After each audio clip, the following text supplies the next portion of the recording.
ibadah itu harusnya mengalir, semengalir-mengalirnya dan secair-cairnya. Tapi ketika ada liturgi, maka itu jadi seperti ada pemisahan ya. Rajakanlah Yesus gitu ya, nadanya di S gitu loh. Kenapa mesti di S? Karena ketika kita main itu akan terkesan dalam di S gitu loh. Tapi kalau kita main di E gitu ya, lebih cenderung riang kesannya, enteng. Nah sayangnya orang sudah mandek dengan selera musik yang menurut saya sih menunjukkan dia kurang bisa mendalami musik. Saya belum pernah ketemu orang yang suka musik yang cuma suka satu jenis musik gitu. Dia biasanya akan explore banyak. Nah, kenapa orang Kristen nggak coba lakukan itu ya?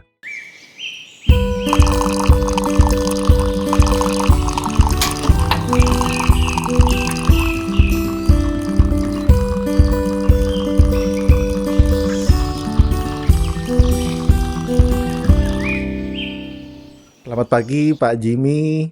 Selamat pagi Pak Sam. Selamat pagi Ibu Meta. Pagi.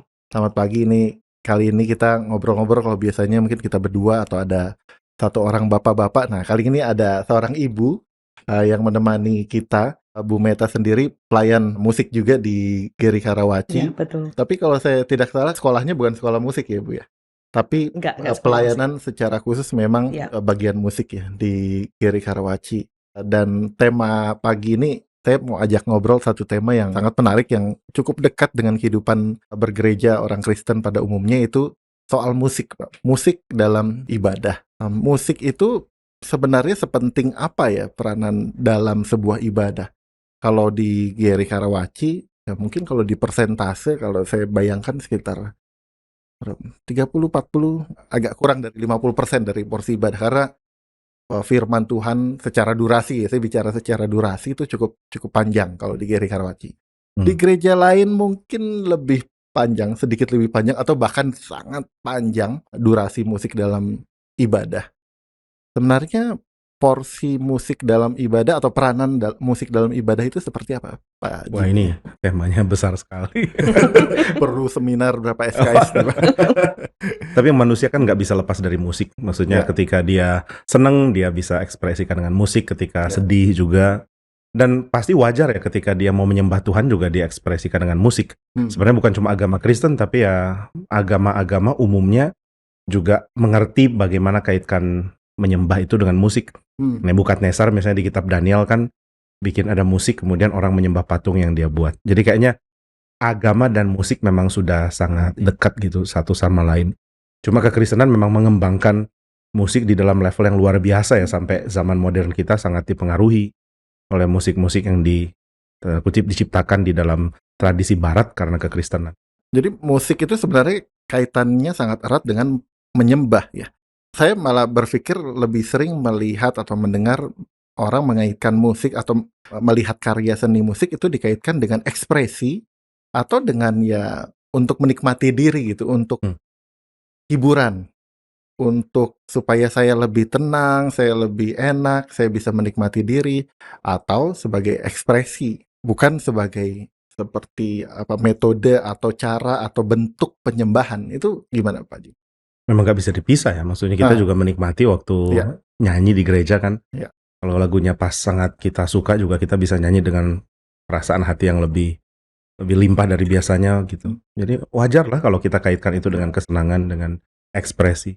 Ya, bukan berarti itu seperti terpisah-pisah ya. Oke, ini sekarang kita musik menyembah, nggak boleh dinikmati, nggak boleh sebagai ekspresi, tapi itu seharusnya jadi satu kesatuan. Maksudnya begitu. Harusnya begitu ya.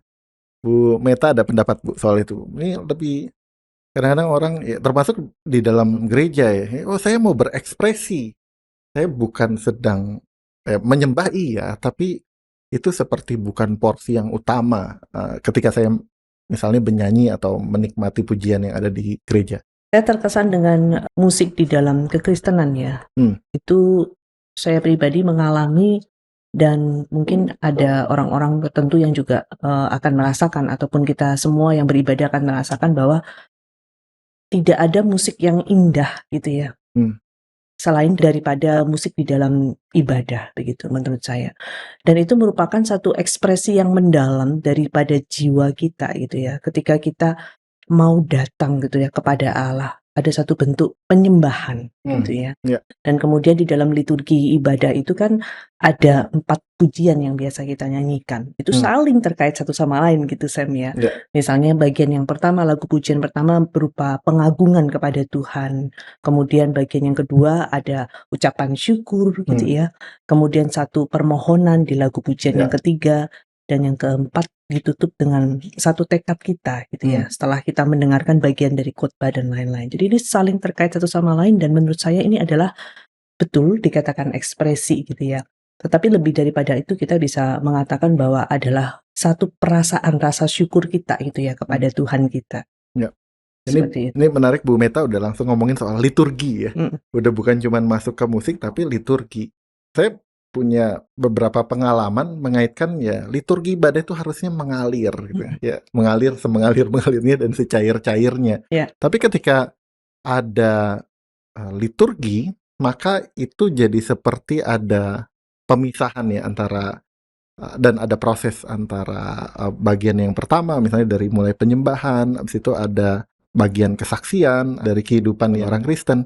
Nah, sebenarnya musik itu dalam ibadah harus semengalir-mengalirnya, benar-benar fluid, atau memang harus terbagi-bagi proses gitu, Pak? Semengalir-mengalir itu maksudnya gimana? Jadi, saya sering ketemu teman-teman yang memang melihat kalau datang ke ibadah itu, ya ini ekspresi saya, terserah saya mau anggap ini penyembahan atau mau anggap ini sebagai kesaksian hidup, yang penting saya bisa mengekspresikan terserah saya. Sebenarnya mengalir itu tuh kata pengganti dari ya terserah saya sih. Mau nyanyi kayak apa juga terserah saya. Apakah memang harus terstruktur gitu, Pak Jim? Terstruktur dalam arti maksudnya gimana? Musik pertama, kedua, ketiga, keempat beda-beda dan ada pembagian yang jelas gitu maksudnya atau gimana? Kalau tadi Bu Meta bilang ada fungsinya, musik yang pertama ini untuk penyembahan, maka yang kedua ini untuk menyatakan iman, yang ketiga ini mempersiapkan kepada firman. Ya tergantung liturgi kita sih, memang maksudnya kita mau pakai musik itu setelah itu mau diarahkan ke bagian mana gitu dari ibadah. Mungkin kalau mau mendengar firman kita akan pilih lagu-lagu yang lebih bertema ke firman atau mendengar firman Tuhan, atau kami siap hati mendengar gitu-gitu kan. Di awal kita menyadari Allah itu hadir dan dia mulia dan kita ingin menyatakan kekaguman kita kepada Tuhan. Jadi memang ada setting seperti itu. Tapi saya ragu ya kalau ada gereja yang nggak punya setting seperti itu. Saya pikir semua gereja ada gitu. Cuma mungkin dengan metode yang agak beda sehingga terkesan ada yang lebih cair atau mengalir, terkesan ada yang lebih terpotong atau gimana. Tapi nggak mungkin lah sebuah gereja nggak pilih lagu dengan sengaja gitu.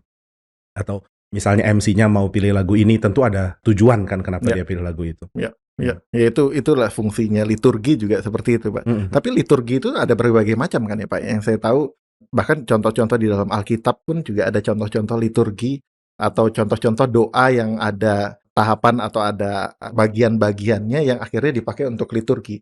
Jadi apakah ada liturgi spesifik yang baku untuk sebuah ibadah, Pak? Masing-masing gereja ada tradisi yang berkembang sendiri sih. Kita dari GRI misalnya ada banyak pengaruh dari tradisi Injili kan. Kemudian kita juga pakai banyak lagu-lagu dari Injili, tapi salah satu yang penting adalah kita nih diingatkan bahwa tradisi Injili itu cuma salah satu. Ada juga tradisi dari zamannya Lutheran misalnya, atau dari Genevan Psalter dari Geneva misalnya.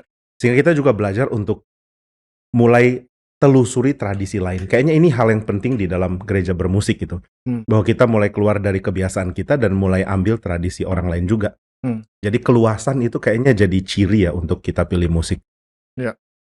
Nah, ini bicara tradisi ini menarik juga, Pak. Karena ada anggapan nih, kita dari GRI dan dari gereja yang reform, ini gereja seperti ini dianggap ketinggalan zaman, Pak. Nggak mengikuti tradisi atau culture yang berkembang sekarang. Saya ambil contoh misalnya, sering sekali saya dapat pertanyaan, kenapa gereja kamu atau GRI misalnya itu nggak pakai drum, nggak pakai gitar listrik, nggak pakai band, full band. Apakah ada prinsip di balik itu atau memang nggak mau aja kita ngikutin tradisi yang bertahun-tahun ada di gereja reform gitu, atau gimana, Pak? Kalau kita nanti ngomongin cuma teori, kalau yang praktisi mungkin. Oh iya.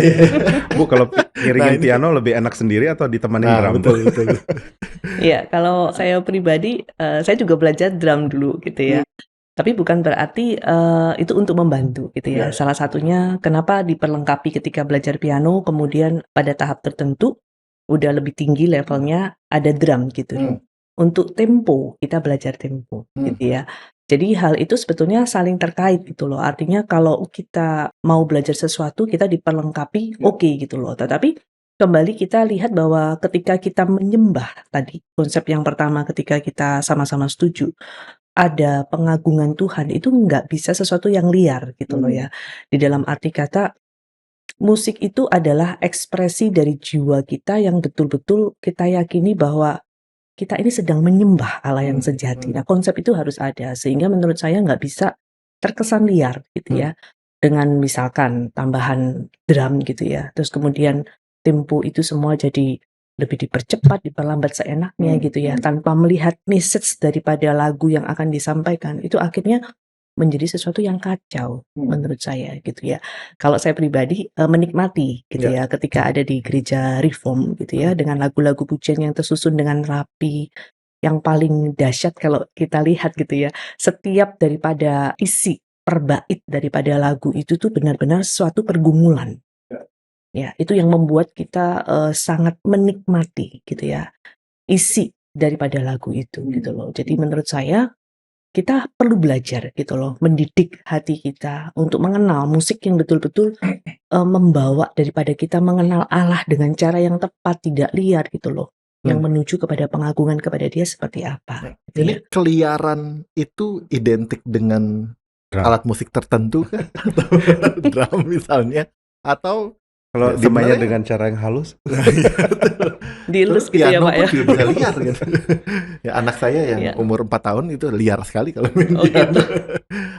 Jadi atau gimana? rame ya. Jadi rame. Ya, menurut saya liar itu nanti akan menciptakan suatu emosi itu yang tidak terkontrol gitu ya. Kita dengan satu puji-pujian kita merasa sangat dekat sekali sama Tuhan gitu loh. Padahal kenyataannya kita nggak sedang menikmati Tuhan gitu loh, menurut saya pribadi gitu loh. Tetapi kita sedang memuaskan emosi kita gitu loh. Jadi sesuatu itu menurut saya keliaran itu apakah dideskripsikan dengan satu alat musik tertentu? Nggak semua sih alat musik itu bisa digunakan menurut saya cocok untuk penyembahan kepada Tuhan gitu loh ya. Jadi sehingga kita perlu memikirkan benar-benar musik apa yang paling anggun gitu ya. Kemudian yang paling indah yang bisa mengiringi ekspresi daripada jiwa kita ketika kita menyembah kepada Tuhan gitu. Oke.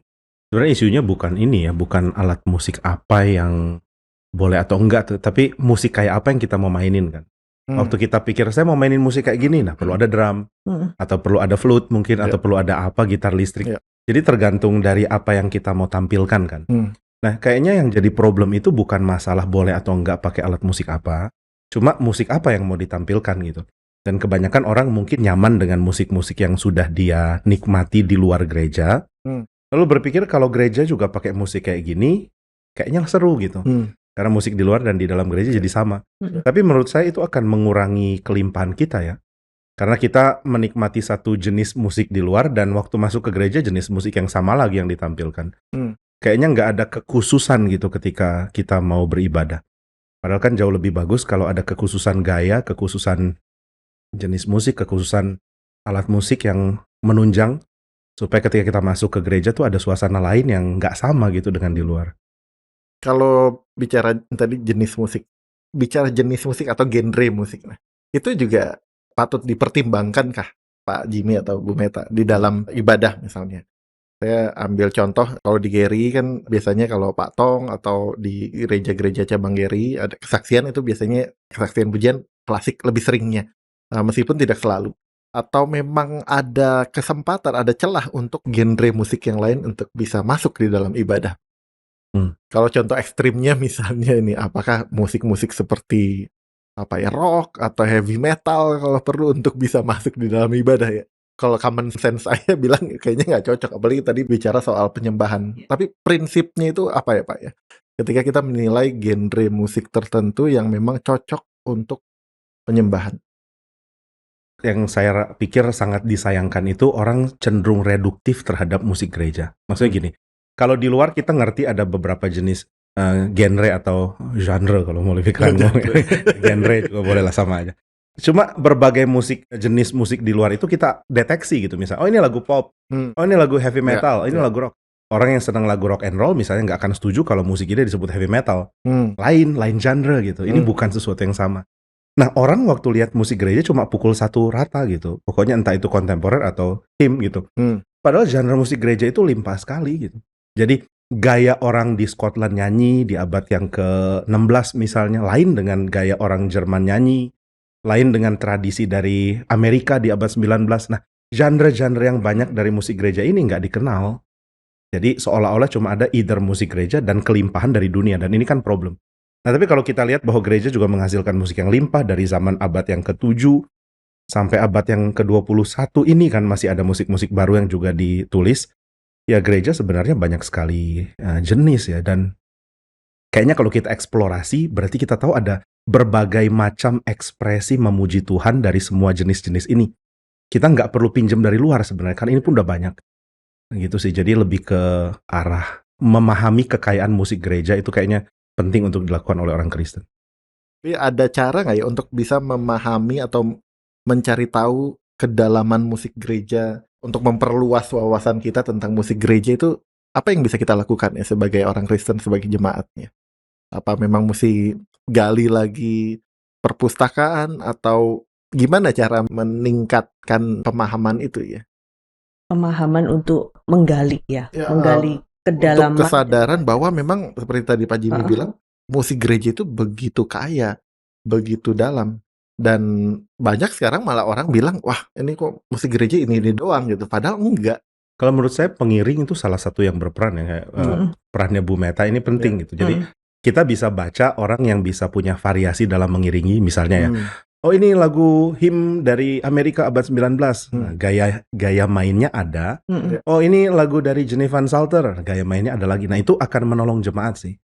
Jadi variasi iringan, kemudian juga ya kemampuan penyanyi atau song leader atau singer atau seluruh jemaat untuk nyanyi dengan sungguh-sungguh kayaknya udah sangat menolong ya. Maksudnya lagu itu sendiri udah punya karakter, dan ketika kita nyanyi dengan serius ya kita sendiri harusnya bisa merasakan atau menikmati keragamannya sih. Bener nggak Bu? Tolong koreksi kalau salah. Dan menurut saya yang penting ini ya, ketika kita mau main gitu, kalau saya pasti akan lihat gitu loh, misalkan dari judulnya gitu ya, judul lagu itu. Kemudian kita bisa membantu juga gitu ya, Sam, dengan mendengarkan YouTube gitu ya, untuk hymn instrumental dan lain-lain. Misalnya kita mau lihat caranya lagu ini disampaikan seperti apa gitu ya, sehingga itu menambah kita untuk boleh memahami sebetulnya bagaimana kita rindu untuk diperkaya terus gitu loh.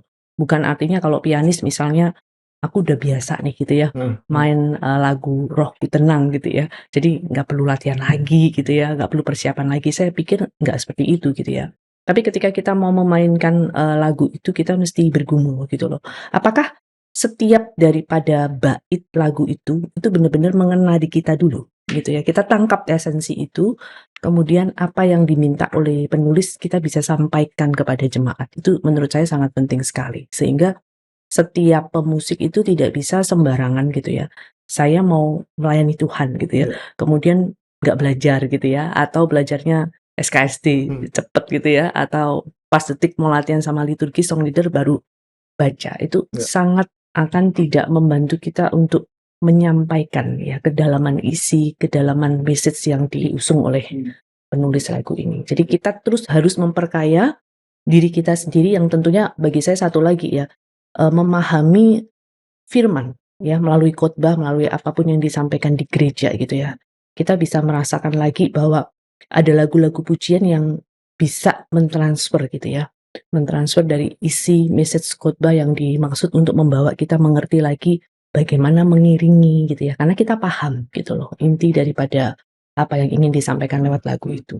Jadi pengertian akan lagu itu, konteks ketika lagu itu dibuat, background culture lagu tersebut itu juga penting untuk kita tahu, membantu kita memahami kedalaman dari lagu tersebut. Sekali. Saya ingat beberapa minggu lalu Pak Jimmy di dalam ibadah itu meminta pianis kita untuk coba ini jangan serendah ini nadanya gitu. Coba kembalikan ke nada kunci yang habis itu saya diprotes seluruh pianis.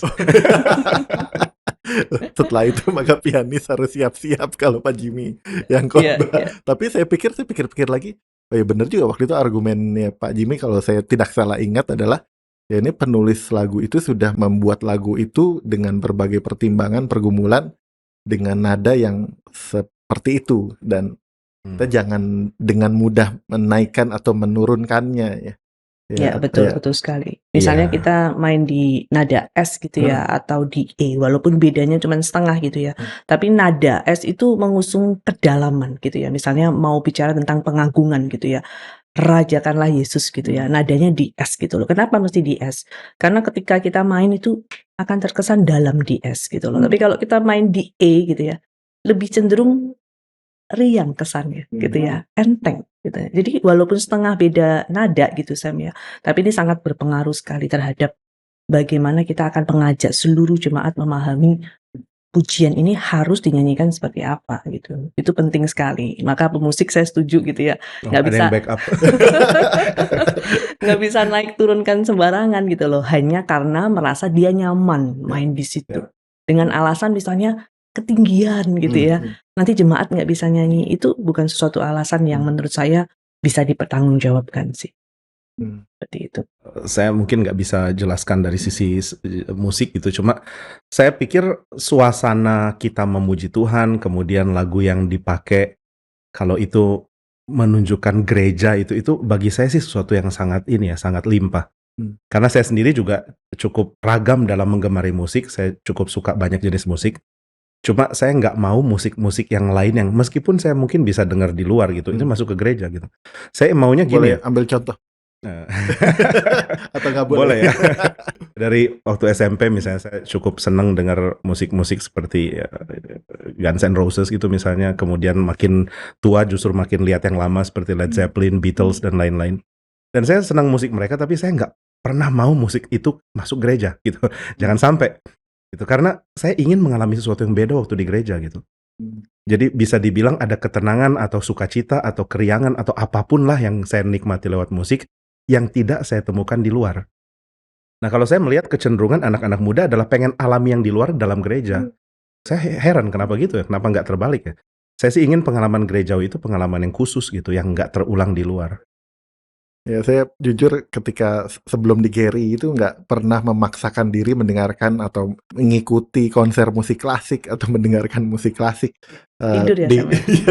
Bagi saya ini bukan cuma tidur, tapi sesuatu yang terlalu sulit untuk dimengerti kadang-kadang, Pak. Mungkin saya terlalu nggak mengerti musik itu untuk bisa menikmati itu. Tapi ya Klasik atau hip? Klasik. Oh, klasik. Musik klasik. Termasuk juga datang ke konser musik klasik kayaknya nggak pernah terbayangkan dalam diri saya itu ingin datang ke konser musik klasik kalau nggak terus-menerus diingatkan oleh Pak Tong, oleh hamba Tuhan Gary bahwa kita harus membiasakan atau memperdengarkan musik yang lebih berkualitas, mengajarkan diri kita bukan hanya lewat indera-indera yang lain, tapi juga telinga kita pun juga mesti diajarin nih minimal. Kalaupun saya nggak terlalu ngerti sebenarnya tentang musik, tapi at least mulai bisa menikmati dan membedakan dan akhirnya juga menikmati itu dalam ibadah, bukan cuma di dalam keseharian secara umum saja. Ada pembiasaan kan maksudnya dari telinga kita gitu ya, dilatih gitu ya maksudnya ya. Saya suka juga musik-musik pop gitu ya Pak ya, kan nggak apa-apa ya Pak ya kalau musik pop gitu ya. Nggak tahu nanti tergantung yang sensor bagaimana. Misalnya ya, saya ambil contoh lagu yang sangat terkenal gitu ya, dulu First Love gitu ya. Yang saya pelajari dari sana apa sih? Cara menyampaikan dinamikanya gitu ya. Kemudian keindahan daripada penyanyi ini menyanyikan nada yang tinggi gitu ya. Nah itu menurut saya mendapatkan ketika memainkan piano gitu ya. Ini akan membawa saya bagaimana dinamika itu penting gitu ya. Misalnya untuk lagu-lagu yang melankolis ini perlu kita usung satu dinamika yang begitu indah gitu ya, sehingga kedalaman daripada lagu itu betul-betul ada. Misalnya seperti Rusa, Rindu Sungaimu gitu ya. Banyak lagu-lagu di tempat kita tuh sebetulnya sangat indah sekali gitu ya. Dan menurut saya kita mesti belajar banyak hal ini. Gitu ya. Kalau bicara soal tadi saya sempat mention soal kualitas atau soal genre musik, sebenarnya ada level perbedaan kualitas nggak ya Pak ya? Atau Bu Meta atau Pak Jimmy? antara genre satu dengan genre yang lain gitu. Saya sendiri, semoga saya nggak salah ngerti, tapi selalu dibilang bahwa salah satu musik atau kalau bukan yang paling, tapi salah satu musik yang berkualitas adalah musik klasik yang selama ini juga banyak diajarkan, banyak diperdengarkan di GRI. Apakah statement itu tepat, Pak, untuk kita melihat musik yang berkualitas itu sebenarnya seperti apa? Pasti harus ada standar kualitas ya. Bahkan di dalam masing-masing genre juga ada yang dibilang bagus, ada yang jelek. Gitu. Orang bisa bilang, oh ini musik rock misalnya, tapi yang ini bagus, ini payah gitu kan. Dan juga orang bisa bilang, oh ini akan jadi hit karena luar biasa jenius gitu. Tapi di sisi lain, mungkin pemusik yang sama nggak keluarkan lagi musik yang sejenius itu gitu.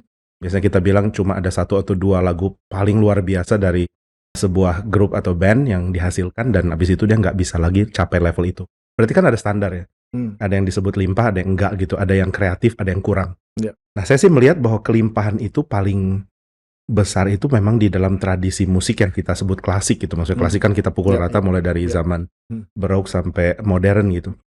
Tapi ya kelimpahan dalam melodika atau juga di dalam penggunaan harmoninya dan lain-lain itu kan memang luar biasa luas gitu. Jadi kita bisa kayak ambil dari manapun dan bisa belajar banyak dari situ. Jadi saya pikir sih kalau kita bisa menikmati kelimpahan kayak begitu, ya pasti kita akan jadi makin menyukai musik juga gitu.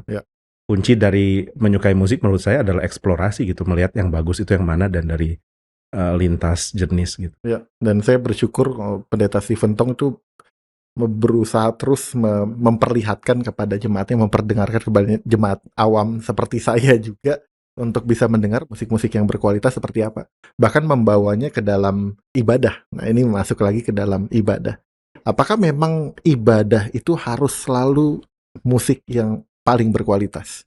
Dalam hal ini, ya kalau kita bicara yang paling dalam, yang paling berkualitas, itu musik klasik, apakah memang harus seperti itu? Kalau musik gereja kebanyakan udah cukup lama sih ya, jadi bisa diyakinkan bahwa yang berkualitas yang bertahan gitu, yang kurang pasti ya sudah nggak lagi diingat gitu. Tapi kan kualitas nggak sama dengan rumit gitu, sederhana pun bisa berkualitas, dan kayaknya sih kelimpahan dari beragam tipe gaya dan musik gereja itu menunjukkan bahwa kualitas itu juga sangat luas gitu. Jadi kita bisa menikmati musik yang berkualitas yang penuh dengan seruan, perayaan gitu, sukacita. Ada musik berkualitas yang menenangkan kita, ada yang membuat kita memikirkan lagi tentang pergumulan, ada yang membuat kita heran, ini musik sesimpel ini tapi kok bisa dalam gitu. Kayak gitu sih. Tapi kalau menurut pendapat saya gitu ya, saya bandingkan misalnya kita dengerin musik-musik hymn gitu ya, dan musik yang lainnya gitu ya. Kita akan satu titik cepat sekali mudah bosan mendengar musik-musik yang pop gitu ya. Bagi saya pribadi gitu. Mungkin nggak tahu Sam atau Pak Jimmy gimana gitu ya. Tingkat kebosanan itu akan sangat lebih cepat gitu ya. Walaupun mungkin old song gitu ya, tapi ketika diputar lagi, kita jenuh gitu mendengarkan. Tapi saya pribadi mengalami ketika mendengarkan musik gereja gitu ya. Saya nggak main, tapi saya dengar YouTube gitu ya. Walaupun lagu yang sama gitu ya, tapi saya tetap bisa menemukan keindahan itu gitu ya. Itu karena apa ya? Itu melekat sama jiwa kita. Yang tadi ya, terkait dengan pergumulan kita gitu ya. Jadi hal-hal itu bagi saya perlu kita lihat juga gitu ya. Bagaimana makna daripada musik itu di dalam kehidupan kita itu penting. Sebagai pertanyaan terakhir, kira-kira apa ya yang seorang Kristen itu perlu lakukan untuk bisa menikmati musik dalam ibadah atau menikmati musik secara umum, musik yang berkualitas, khususnya di dalam ibadah? Apa yang harus seorang Kristen lakukan? Ya, Pak Jimmy dulu. Udah mau ngomong jangan dipotong. Oke, yang pertama tentunya kita nggak bisa menikmati musik itu di dalam ibadah kalau kita sendiri itu tidak belajar untuk mau bertumbuh di hadapan Tuhan gitu ya. Jadi masing-masing daripada kita tentunya harus memiliki kerinduan dan meminta anugerah Tuhan gitu ya, secara khusus untuk kita itu bisa menikmati bahwa setiap kali kita ibadah itu bukan sesuatu yang kaku gitu ya, tetapi itu merupakan suatu kerinduan kita ya. Ketika datang, kita mau ngapain? Kita mau menyembah Tuhan, kita mau mendengar firman-Nya. Jadi ini konsep ini menurut saya harus dimiliki oleh setiap orang Kristen gitu yang datang. Kalau kita datang ibadah dengan hati yang enteng, Nah, ini sesuatu menurut saya yang sebetulnya bahaya bagi kita gitu loh. Karena kita menganggap bahwa ibadah itu sesuatu yang kewajiban saja dan mungkin terkekang gitu ya, harus 1,5 jam sampai 2 jam ada di sana gitu ya. Terus kemudian kalau zaman sekarang nyanyinya harus pakai masker gitu ya, itu satu ini lagi kan ya, tekanan lagi. Jadi menurut saya kita sendiri harus ada datang dengan satu kerinduan. Kemudian kita ikuti setiap yang tadi saya bilang gitu ya, bahwa mengalir. Ya, aliran itu tuh mesti kita rasakan di dalam jiwa kita. Oh, ini ada pengagungan. Setelah pengagungan saya mengucap syukur kepada Tuhan atas pemeliharaannya. Kemudian saya mempersiapkan diri untuk menaikkan doa.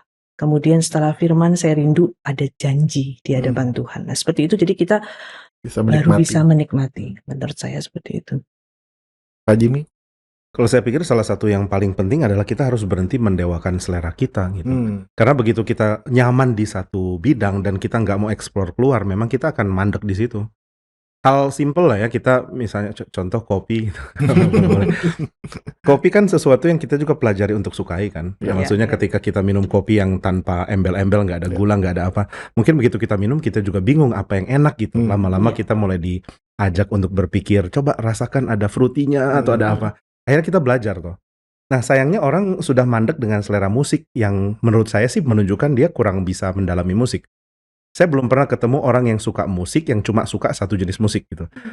Dia biasanya akan explore banyak. Nah kenapa orang Kristen nggak coba lakukan itu ya? Daripada mengatakan, wah saya bosen sama lagu gereja kayak gini, kenapa nggak diganti? Kenapa nggak kamu belajar menikmatinya gitu?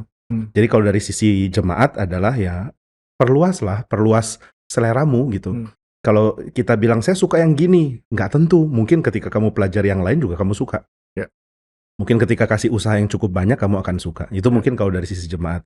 Kalau dari sisi gereja tentu saja kita mesti benar-benar serius persiapkan musik. Karena tadi seperti Ibu Meta bilang, kita nggak bisa cuman berharap orang memaklumi dan menyenangi musik gereja karena kerohanian mereka gitu. Kita yang bertugas juga perlu belajar sebenarnya. Atau pemimpin pujian, singer, dan misalnya liturgis gitu. Ya perlu juga belajar nyanyi. Saya pernah diskusi dengan satu orang, dia bilang, Pak jangan andalkan saya ya, saya secara liturgis, saya nggak bisa nyanyi. Tapi saya tantang dia, saya tanya apa problemnya. Dia bilang suara saya false. Saya mengatakan ya karena kamu sudah dipercaya jadi liturgis, belajar nyanyilah. Pasti bisa kok. Ternyata dia bisa belajar nyanyi, dia kirim ke saya, sudah 3 kali dia kirim rekaman nyanyian dia dan suara dia bagus. Nggak false seperti biasanya. Saya langsung kasih selamat. Selamat, Anda sudah berhasil. Itu kan, maksudnya kita punya sense tanggung jawab bahwa saya sebagai liturgi, saya sebagai MC, saya juga bertanggung jawab untuk bikin jemaat menikmati ibadah dan ya mari belajar untuk melayani Tuhan dan menjadi berkat gitu sih. Thank you Pak Jimmy, Bu Meta nih obrolan yang sangat menarik, sangat dalam, sangat indah, dan saya lupa episode pertama kalau saya nggak salah itu juga kita bicara soal kedalaman firman, menikmati firman. Itu jadi juga pembicaranya sama, cuma ganti firman dan musik. Ternyata tanda kutip tipsnya itu juga mirip-mirip, yaitu nikmatilah kedalamannya, ya, termasuk juga kedalaman musik. Ini kita bisa bahas banyak tema dengan cuman dengan ganti tema yang sama. Boleh juga Pak. Gayanya gini terus ya. Udah dapat 100 episode ke depan temanya apa. Oke, thank you Pak Jimmy, Bu Meta. Thank you, Sam. Sekali lagi selamat pagi dan mari kita ngopi dulu. Terima kasih. Selamat menikmati hari.